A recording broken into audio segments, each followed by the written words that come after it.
ये ऐतिहासिक है कि नहीं मुझे मालूम नहीं, लेकिन सार्वजनिक रूप से इस प्रकार का पुस्तक का लोकार्पण मेरे द्वारा यानी संघ के किसी अधिकारी के द्वारा ये शायद पहली बार है।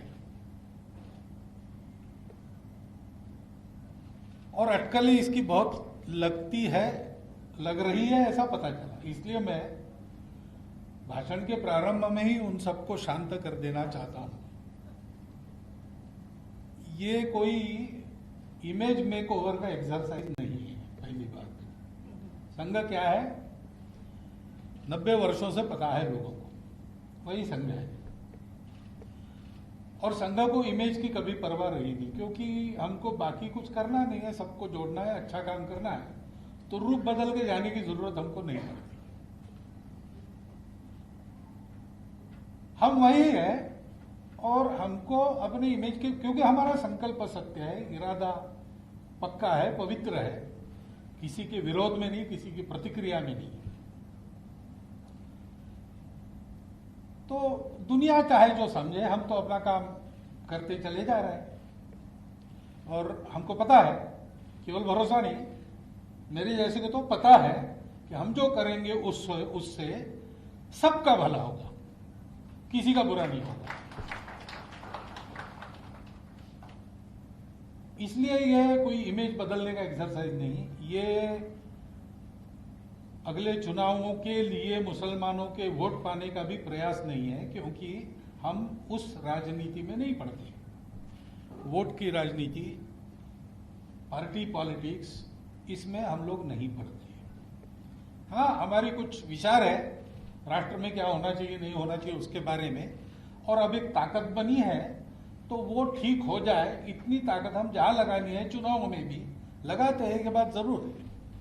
लेकिन हम किसी के पक्षधर है इसलिए नहीं, हम राष्ट्र हित के पक्षधर है। उसके खिलाफ जाने वाली बात कोई भी करे, हम उसका विरोध करेंगे, और उसके पक्ष में जाने वाली बात कोई भी करे, हम उसका समर्थन करें। हम पार्टी नहीं देते। इसलिए ये कोई पॉलिटिकल एक्सरसाइज नहीं है, हम पॉलिटिक्स में नहीं पढ़ते। Vote politics, vote bank politics, party politics, इससे हम तय करके हम उसमें जा सकते हैं, हमारी ताकत है, लेकिन हम नहीं जाएंगे, क्योंकि हमने ये तय किया है पहले से, संघ का जन्म हुआ तब से। क्योंकि कुछ काम ऐसे हैं जो राजनीति नहीं कर सकती, कुछ काम ऐसे हैं जो राजनीति बिगाड़ देती है। मनुष्यों को जोड़ने का काम राजनीति से होने वाला नहीं है। राजनीति चाहे तो उस पर असर डाल सकती है, बिगाड़ सकती है, उतनी मात्रा में राजनीति की चिंता लोगों को जोड़ने वालों को करनी पड़ती है। वो कोई भी हो, हम हो या ख्वाजा साहब जोड़ने चले, वो भी, उनको भी चिंता तो करनी पड़ेगी। परंतु राजनीति इस काम का औजार नहीं बन सकती, इस काम को बिगाड़ने का हथियार बन सकती है। और इसलिए ये उसका भी कार्यक्रम नहीं है। ये एक सीधी बात है कि पहली बार ऐसी पहल हुई, और बहुत तर्क के साथ और पूरे भूतकाल का विश्लेषण करते हुए जब ये बात आई कि ये डायलॉग बनना चाहिए, पुस्तक मेरे पास आई, मैंने देखी, मैंने सरसरी देखने के बाद ख्वाजा साहब को कह दिया कि इसका विमोचन मैं करूंगा। बाद में तारीख तय की, तारीख को 3 बार आगे जानी पड़ी कोरोना के कारण, क्योंकि इस पुस्तक में एक प्रामाणिक आवाहन है, एकता का आवाहन है। ख्वाजा साहब ने अभी जो भाषण किया उसमें बहुत सारी बातें आ गई, बिल्कुल साफ साफ आ गई। तो एक दिल से आवाहन है कि भाई हम एक है, हमको एक होना है। राष्ट्र की प्रगति समाज के, संगठित समाज के अस्तित्व के बिना नहीं होती है। संगठित समाज यानी आपस में आत्मीयता से जुड़ा हुआ समाज। संगठन यानी कोई एक रचना नहीं, उस रचना के पीछे जो भाव है ये अपनेपन का होता है। तो हिंदू मुसलमान एकता, हमारा तो विचार ऐसा है कि ये शब्द ही बड़ा भ्रामक है। ये दो है ही नहीं, एकता की बात क्या है? इनको जोड़ना क्या, ये जुड़े हुए हैं, ये जुड़े हुए हैं। और ये जब मानने लगते हैं कि हम जुड़े हुए नहीं हैं, तब दोनों संकट में पड़ जाते हैं। बात यही हुई है। हम लोग अलग नहीं है क्योंकि हमारे देश में ये परंपरा नहीं है कि आपकी पूजा अलग है इसलिए आप अलग हैं। आपने कहा ना, आप निराकार की श्रद्धा रखते हैं, हम निराकार के साथ आकार की भी श्रद्धा रखते हैं।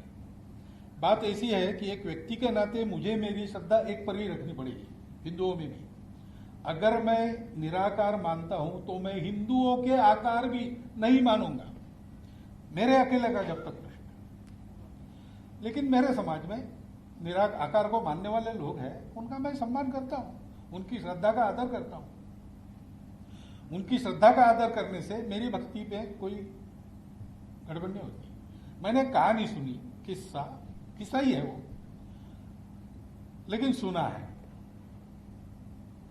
कि हजरत मूसा गुजर रहे थे एक रास्ते से, एक फटेहाल आदमी बैठा था और वो कहता था, भगवान मैं तुमको बुलाने से डरता हूं क्योंकि तुम आओगे उतने दूर से जन्नत से चलकर, तो तुम्हारे पैर दबाने के लिए हाथ तो है, लगाने के लिए तेल मेरे पास नहीं है। ऐसी बहुत सी बातें वो कह रहा है।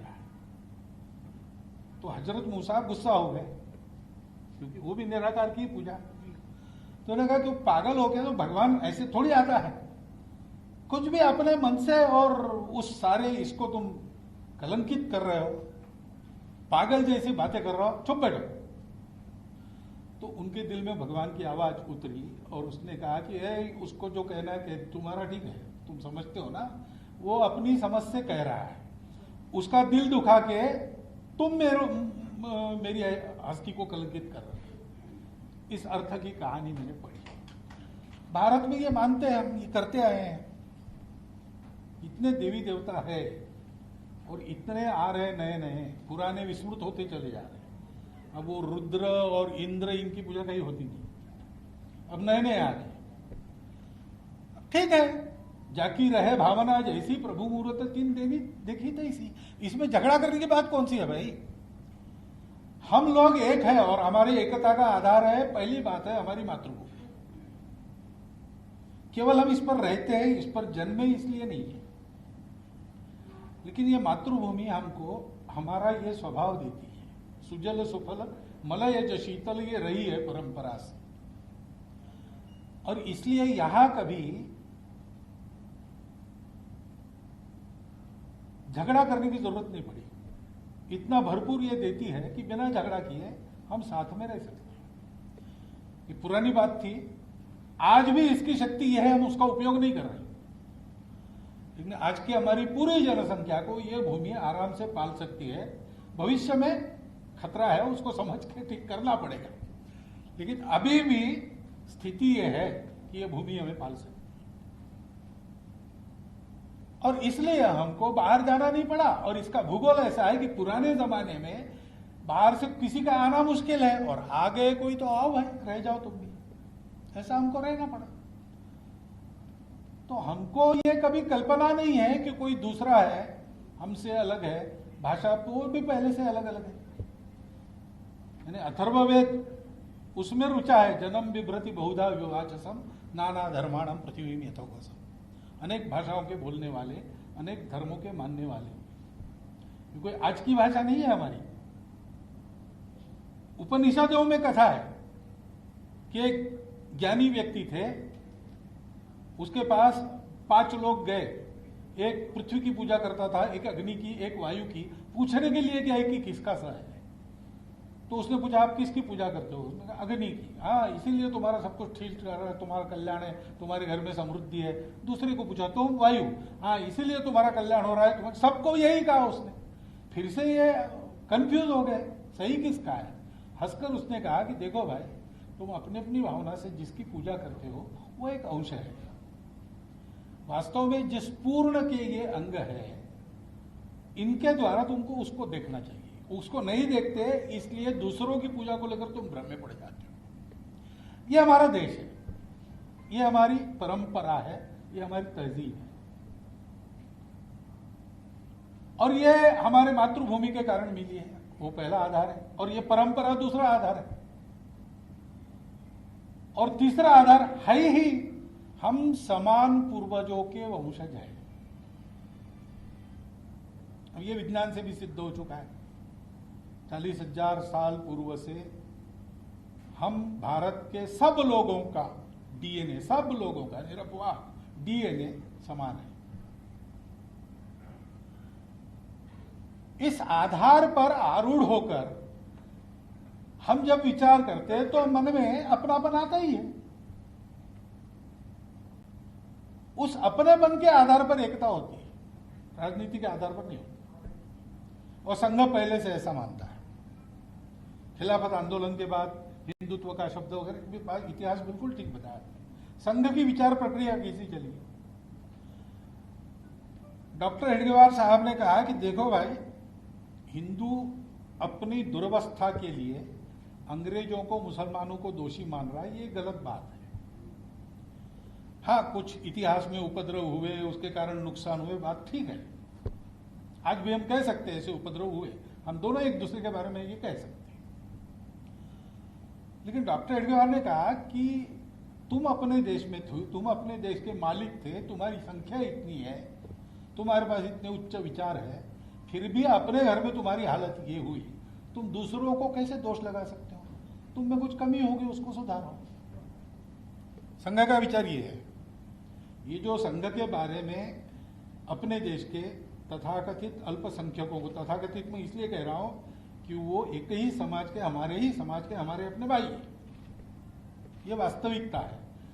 और कभी भी भाषा, पंथ, प्रांत, संप्रदाय, धर्म के नाम पर हमने किसी को कम या ज्यादा नहीं कहा, लेकिन है आज की माइनॉरिटीज, उनको कहा जाता है।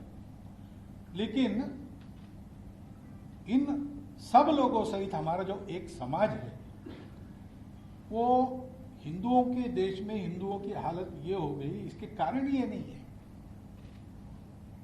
ये संघ की विचारधारा है, और उन तथाकथित अल्पसंख्यकों के मन में ये डर भरा गया है कि संघ वाले तुमको खा जाएंगे।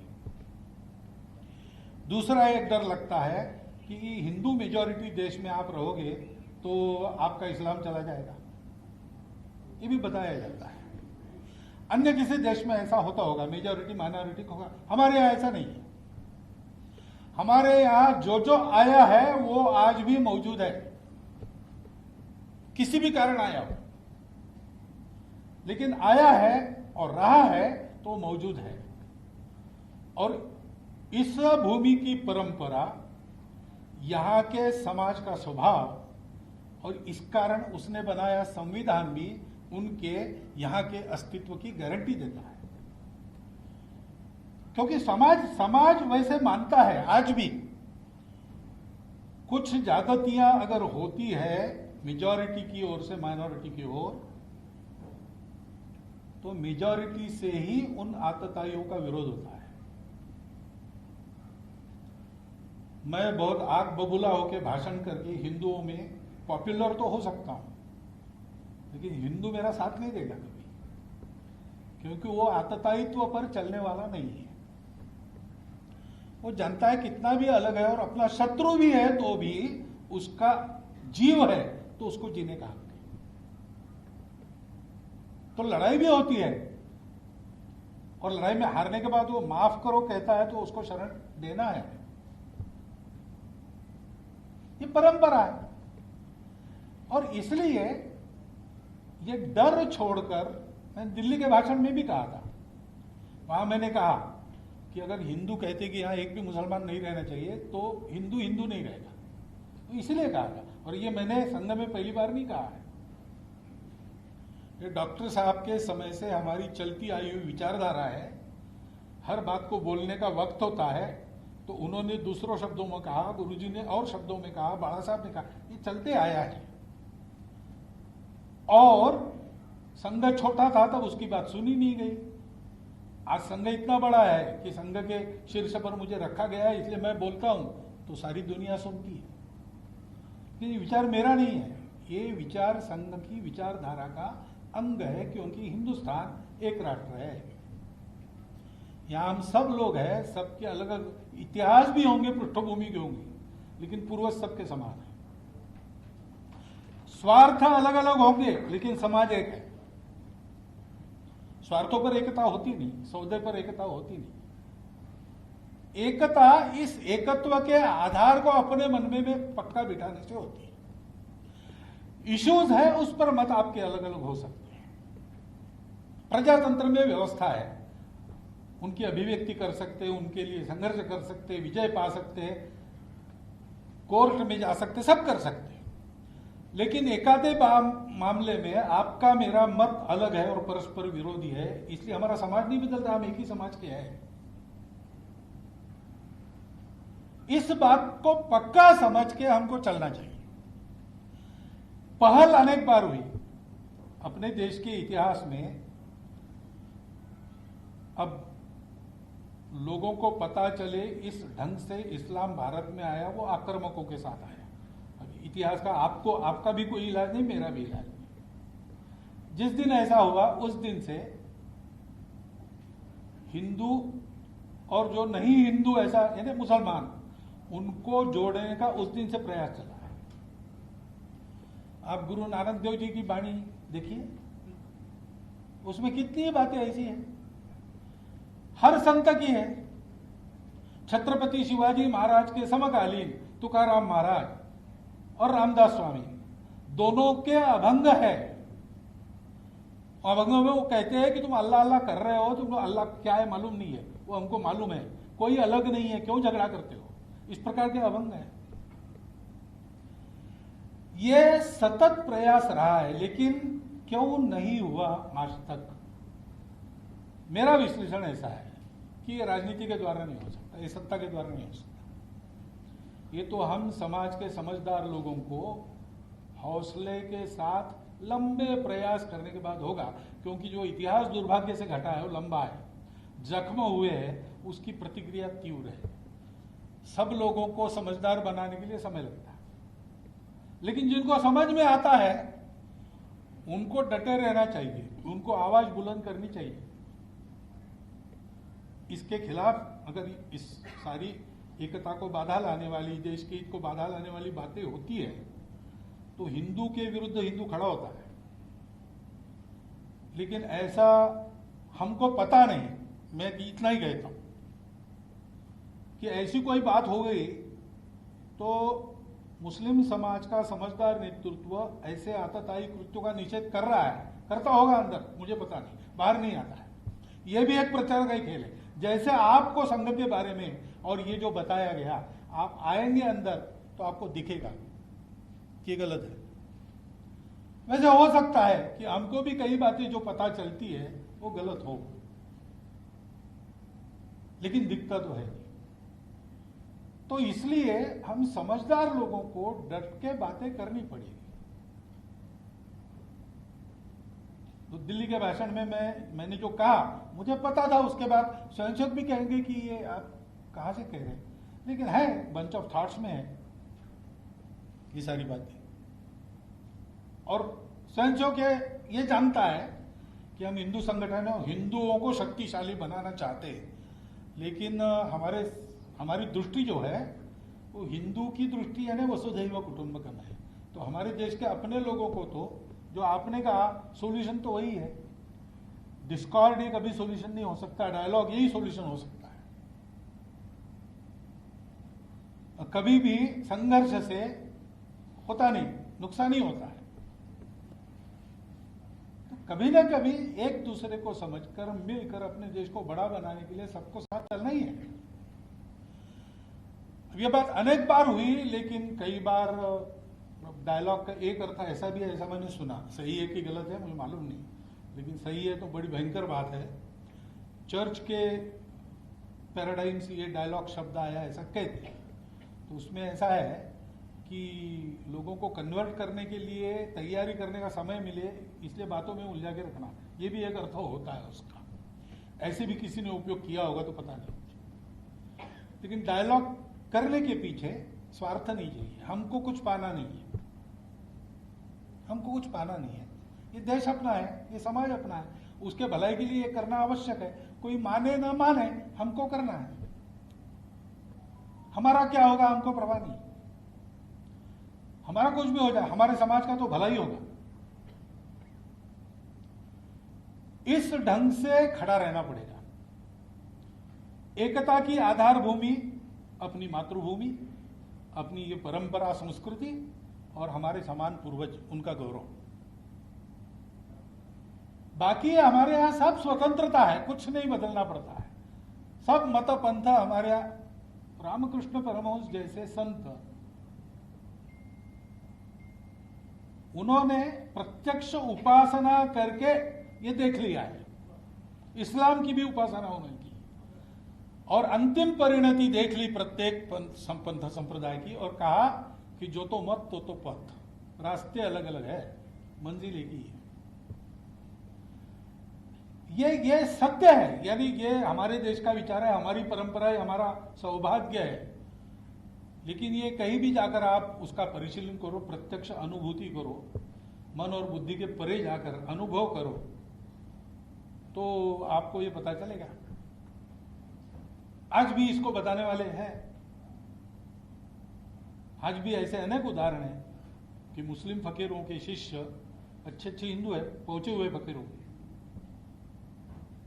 और हिंदू संतों के मुसलमान शिष्य है। हिंदू संतों ने मुसलमान शिष्यों को जो मंत्र दिया है वो संस्कृत का नहीं दिया है, वो कुरान पाक में कुछ नाम वहां से निकाल के दिया है। ऐसे बहुत उदाहरण है। मैं जानता हूं जहां से मैं पैदा हुआ हूं भारत में, विदर्भ और नागपुर के आसपास का इलाका, उसमें तो ऐसे मेरे आसपास ही 4-5 उदाहरण है। अब इसको हमको पहचानना चाहिए, इसको पकड़ के चलना चाहिए और इस निश्चय के साथ चलना चाहिए। रास्ता लंबा है। आप तो कह रहे हैं कि हम मंजिल तक आ गए, ये मंजिल नहीं है, ये अब चलना प्रारंभ यहां से करना पड़ेगा। मंजिल बहुत दूर है क्योंकि बहुत सारी बाधाएं हैं। लोगों के मन में अंधकार है, उसको दूर करना पड़ेगा। ऐसा हम चलेंगे तो खुरापात करने वाले खुरापात तो करेंगे ही, तो उससे जो द्वेष उत्पन्न होता है, द्वेष उत्पन्न होता है, टेंशन उत्पन्न होता है, दंगे, उन सब का हमारे मन पर परिणाम न होने देते हुए सत्य और न्याय के साथ हमको आगे बढ़ना पड़ेगा। इसलिए लंबा चलना पड़ेगा, ये समझना पड़ेगा।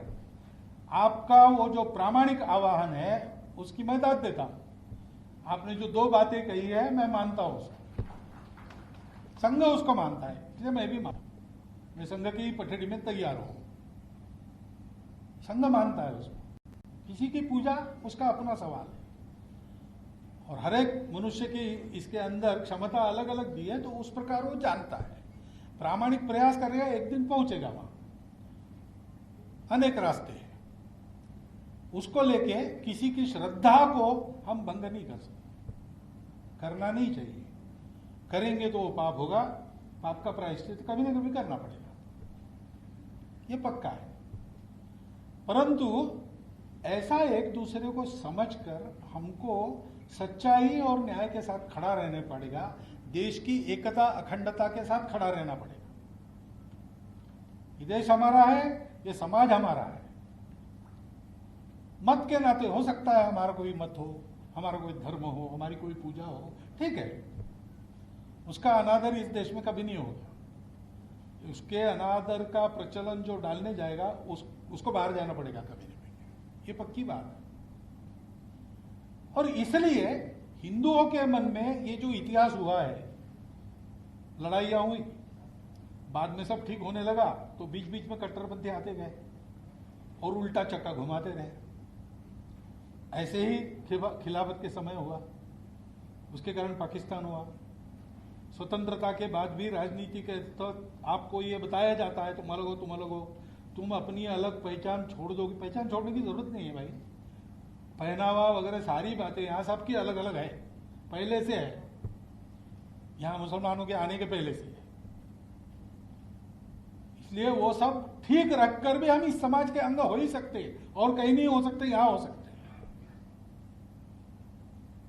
लेकिन ये डर जो बिठाया जाता है उसके चलते और फिर से चक्का उल्टा घूमता है।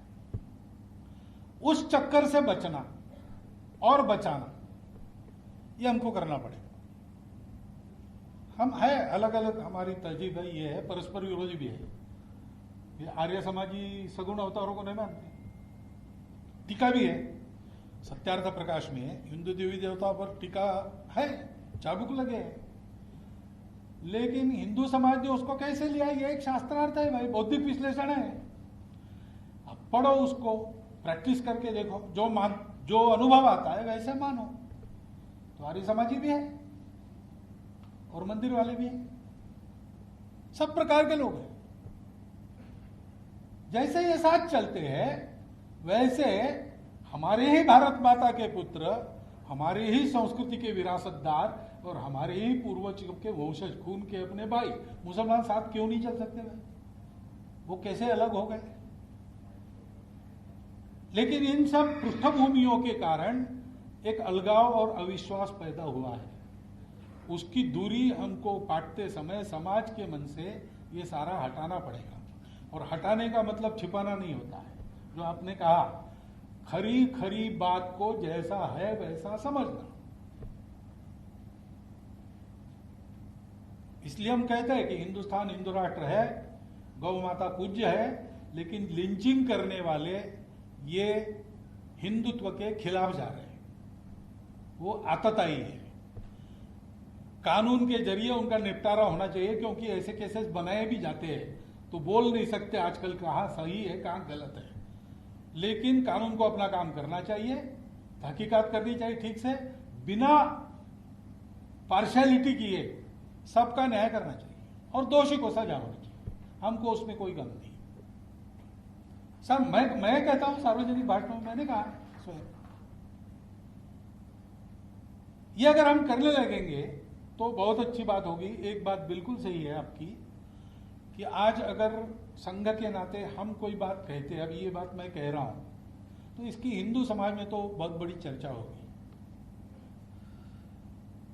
बहुत बड़ा वर्ग है जो इसका समर्थन करेगा, हमको कहेगा कि आपने बहुत अच्छा किया, ये पहल की। ऐसा भी वर्ग है जो खराब नहीं है, अच्छे इंसान है, लेकिन वो कहेंगे कि बस आप भी भोले बन गए। आप ये जरूर कहेगा, क्योंकि ठोकरे लगी है। वो कहेंगे कि अरे ऐसा कभी हुआ था क्या, ये ऐसा मामला नहीं है, ये आप लोग नहीं समझते। ऐसे भी होंगे, चलेगा, ये शास्त्रार्थ चलेगा।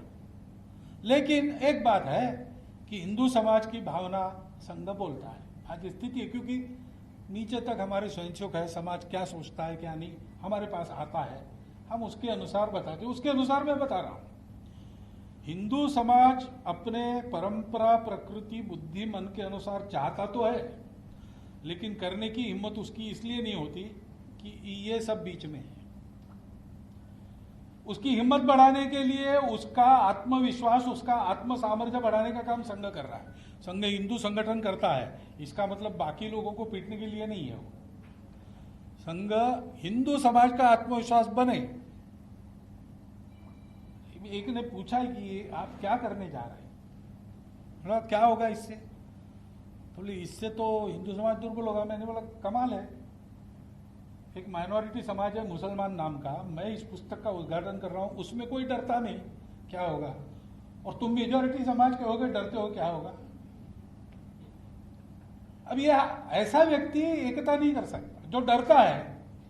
डर के मारे एक होना नहीं है, ये पक्की बात है। आप भी मत डरो, सत्ता आएगी और रहेगी तो भी आप मत डरो। डर से नहीं होती एकता, प्रेम से होती है, एकता अपनेपन से होती है, एकता निस्वार्थ भाव से होती है। कुछ लोग हैं जो ये आर्गुमेंट देते हैं कि हमारी सत्ता थी और जो हमारी प्रजा थी वो आज हम फिर से राज्य करें, ये गलत बात है। अब डेमोक्रेसी है, कोई हिंदू वर्चस्व की बात नहीं कर सकता, कोई मुस्लिम वर्चस्व की बात नहीं कर सकता, भारत वर्चस्व की बात सबको करनी चाहिए। हम जब कहते हैं हिंदुस्तान, हिंदू राष्ट्र, उसका मतलब यही होता है, क्योंकि हिंदू की हमारी व्याख्या तिलक लगाने वाला, स्नान करने वाला, यह पूजा करने वाला ऐसी नहीं है। जो भारत को अपनी मातृभूमि मानता है, जो भारत के पूर्वजों का विरासतदार है, संस्कृति का विरासतदार है, वो हिंदू है हमारी। अभी ये कार्यकर्ताओं की बैठक चल रही है, उसमें एक दो मुस्लिम, मेरा परिचय नहीं था पहले, उन्होंने परिचय कर दिया कि इतने वर्षों से मैं शाखा में जा रहा हूँ। है हमारे यहाँ, हम लिस्ट नहीं रखते, अलग किसी की नहीं रखते, ब्राह्मण की नहीं रखते, माली की, तेली की, किसी की नहीं रखते, मुसलमान की भी नहीं रखते, लेकिन देश भर में है। कभी कभी समझदारी न होने से हमारे लोग जाते हैं, मुसलमान लोग जाते हैं, हमको ज्वाइन करना है तो उनको कहते हैं कि आप MRM में जाओ। अरे भाई, संघ में ज्वाइन होने के लिए संघ में कोई भी आ सकता है, जो इस पर विश्वास रखता है संघ के लिए हिंदू है, और जो इस पर विश्वास नहीं रखता वो किसी का भक्त हो, वो बड़ी पूजा करता हो रोज, लेकिन वो संघ में जगह नहीं उसको, क्योंकि ये समाज, ये मातृभूमि, ये संस्कृति और ये पूर्वज, ये हिंदुत्व की व्याख्या है हमारी। और इसलिए इस आधार पर एक अपनापन बना के समाज को एक करने का पहला प्रयास, मेरे प्रयास का प्रारंभ आज हुआ है, मैं मानता हूं। ये पहल आपसे हुई, हमने बिल्कुल स्वाभाविक रूप से उसका प्रतिसाद दिया है, हमको इसमें से पाना नहीं है, क्योंकि हम भी यही सोच रहे थे कि अब हमारी कुछ हैसियत बन गई संघ के नाते। हम अगर 50 साल पहले आते तो आप ऐसा देखते कि यह है कितने, अरे क्या फालतू, तुम हिंदू नहीं बोल रहे, तुम संघ वाले हो कितने। आज ऐसा नहीं है, तो इसलिए हमने भी ये प्रयास शुरू किया था। हमारे देवबंद के नदवी साहब मिले थे हम, तो उन्होंने देखा, वो कोई दूसरी कल्पना करके आए थे मेरे बारे में संभाला हो इसलिए, क्योंकि उनको थोड़ा अच्छा अलग अनुभव आया। तो उन्होंने कहा ये आप लोग करेंगे? मैंने कहा करेंगे तो करना ही पड़ेगा, हिंदू संगठन होने के बाद क्या है, बाकी जो समाज है वो हमारे लिए हिंदू ही है, वो भी भारत का समाज है, और बिना उसके भारत का भला ऐसा नहीं हो सकता। यानी 20 करोड़ क्या, भारत का एक आदमी अगर अक्षम है, लंगड़ा है, अभावग्रस्त है, तो राष्ट्र का परम वैभव हम तब तक नहीं कह सकते जब तक उसकी सारी और ये बातें दूर न हो। वो परम वैभव है, सर्वे सुखिनः सन्तु, सर्वे सन्तु निरामया। तो उन्होंने कहा बहुत सारे पापड़ बेलने पड़ेंगे। मैंने बोला हम बेलेंगे, हम चर्चा करेंगे, एक एक कदम सोच समझ के बढ़ाएंगे, आगे बढ़ा हुआ कदम हम पीछे नहीं लेते। संघ ने कभी ऐसा किया नहीं, जब तक ये ताकत नहीं तब तक कदम नहीं आगे बढ़ाया। तो कई बार ये सुनने को मिलता है आप देर से आए, ठीक है देर से आए लेकिन दुरुस्त आए और पीछे नहीं जाएंगे। और इसलिए मेरी प्रार्थना केवल इतनी है, आपने बिल्कुल खुल के अपने हृदय की बात रख दी है, उस पर गौर करिए। हम सबको मिलकर इस देश को बनाना है। हम हिंदू कहते हैं, आपको नहीं कहना मत कहो, भारतीय कहो, नाम का शब्दों का झगड़ा छोड़ो, भावना समझो। उसके आधार पर इस देश को विश्वगुरु बनाना ये दुनिया की आवश्यकता है, नहीं तो दुनिया नहीं बचेगी। और इसलिए ये अपना पवित्र कर्तव्य मानकर हम एक एक कदम हौसले के साथ, पूरे जोर के साथ आगे बढ़े। धीरे जाएंगे तो कोई बात नहीं, लेकिन पहुंचना एक दिन जरूर है। और इसलिए मन का विचार पक्का रखिए, उसको बदलिए नहीं। उसकी परीक्षा बहुत कड़ी होगी, बहुत लंबी होगी, लेकिन हमको इस दिशा में चलना ही पड़ेगा। जितना जल्दी प्रारंभ करेंगे उतना कम नुकसान होगा। बस जैसा आपने एक शेर कहा और ये कहा कि वो यहाँ ठीक नहीं है, फिर भी कहता हूँ हाँ, मैं भी एक मेरे ये जो बात रखी मैंने उसके बारे में, वो ठीक है कि नहीं मुझे मालूम नहीं है। हमारे अकोला की विजयादशमी उत्सव में इमरजेंसी के बाद और आरिफ बेग साहब को हमने अध्यक्ष के नाते बुलाया था, तो उनके भाषण के अंत में उन्होंने कहा था, बड़ा प्यारा लगा, अंजाम बया, क्या अंदाज़े बया अगरचे बहुत खूब है, मगर शायद कि उतर जाए तेरे दिल में मेरी बात, हिंदुस्तान पायंदाबाद। बहिणाबाईंची जात्यावरची ओवी म्हणजे